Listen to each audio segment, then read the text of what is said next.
بہت ہی خوبصورت واقعہ۔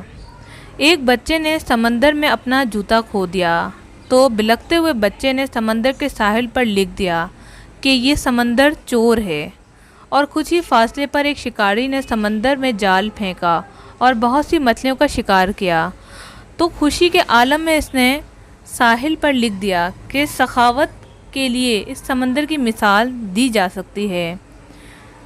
اے بحر سخاوت تم سے اور تم سخاوت سے ہو۔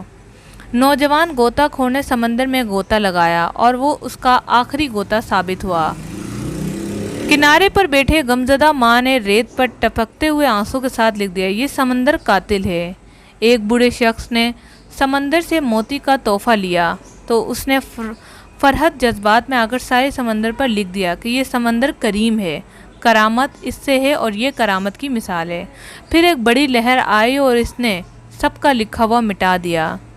تو اس سے حاصل ہمیں کیا ہوتا ہے کہ لوگوں کی باتوں پر سر مت دھیرو، یعنی کہ لوگوں کی باتوں کو سر پر نہ سوار کرو۔ ہر شخص وہ کہتا ہے جہاں سے وہ دیکھتا ہے، یعنی کہ ہر انسان کا نظریہ، اس کی سوچ الگ ہو سکتی ہے کسی چیز کو دیکھ کر۔